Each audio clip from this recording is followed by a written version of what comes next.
Hi అండి, మీరంతా ఎలా ఉన్నారు? నేనైతే చాలా బాగున్నానండి. మీరంతా కూడా చాలా బాగుండాలని అమ్మవారు ప్రార్థిస్తున్నాను. ఈరోజు రెసిపీ వచ్చేసి రాగి పిండితో హల్వా అండి. రాగి పిండితో స్వీట్ చేస్తున్నాను. రాగి పిండి హల్వా కోసము 1 కప్పు రాగి పిండి, అలానే కప్పు బెల్లము, అలానే జీడిపప్పు, బాదం పప్పు, కిస్మిస్ తోటి, అలానే వేయించుకోవడానికి 2 స్పూన్లు వచ్చేసి నెయ్యి తీసుకోవాలి. ఇప్పుడు రాగి పిండి హల్వా ఎలా తయారు చేసుకోవాలో చూద్దాము. ఇప్పుడు రాగి హల్వా కోసము ముందుగా మనము రాగి పిండిని వాటర్ వేసి కలిపేసి పెట్టుకోవాలండి, నానబెట్టుకోవాలి. మనకి స్వీట్ తినాలనిపించినప్పుడు ఇట్లా రాగి పిండితో మన స్వీట్ చేసుకుంటే మన హెల్త్కి కూడా చాలా మంచిదండి. బాడీకి ఐరన్ బాగా అందుతుంది. ముఖ్యంగా లేడీస్కి అయితే రాగి పిండితో చేసుకునే పిండి పదార్థాలు చేసుకుంటే చాలా హెల్త్కి మంచిదండి.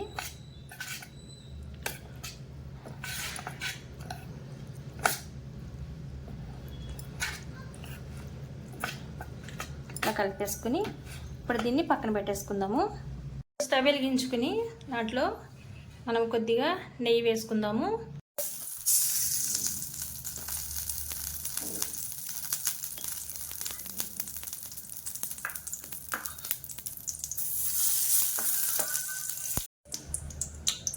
ఇప్పుడు నెయ్యి వేసుకున్న కాగింది కదండి.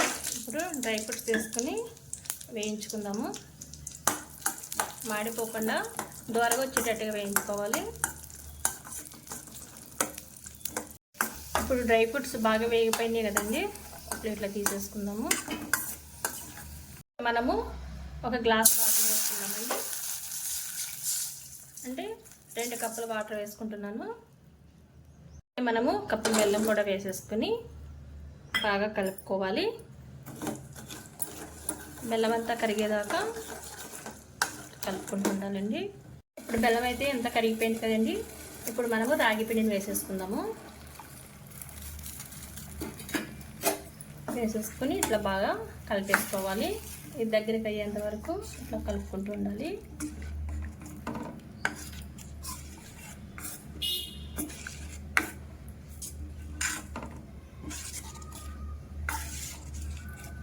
మనకి స్వీట్ అయితే చాలా తొందరగా అయిపోతుందండి.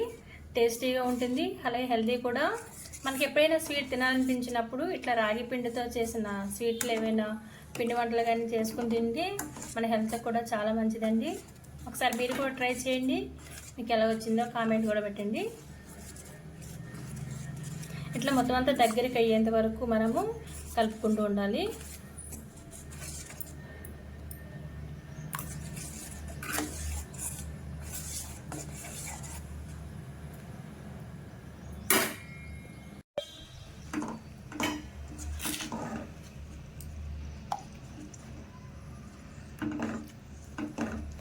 ఇట్లా కలుపుకుంటూ ఉండాలి దగ్గరికి అయ్యేంత వరకు. పొడికి దగ్గరికి అయిపోయింది కదండి. ఇప్పుడు దీంట్లోకి కొద్దిగా నెయ్యి వేసుకుందాము. 1 స్పూన్ నెయ్యి వేసుకుందాం.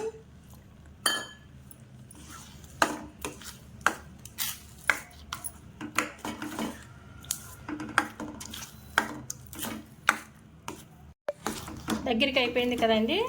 ఇప్పుడు కొంచెము ఇలాచీ పౌడర్ని వేసుకుందాము. ఇలాచీ పౌడర్ వచ్చేసి ఆప్షనల్ అండి. మీకు ఇష్టమైతే ఇలాచీ పౌడర్ వేసుకోవచ్చు, లేదనుకుంటే ఇట్లా కూడా తినచ్చు. ఇదైతే అయిపోయిందండి. ఇప్పుడు దీంట్లోకి మనము డ్రై ఫ్రూట్స్ని వేసుకుందాము.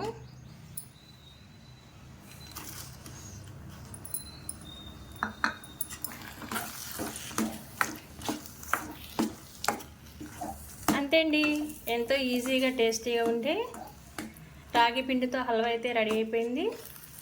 వీడియో నచ్చితే లైక్ చేయండి, షేర్ చేయండి, సబ్స్క్రైబ్ చేసుకోండి. Thank you for watching.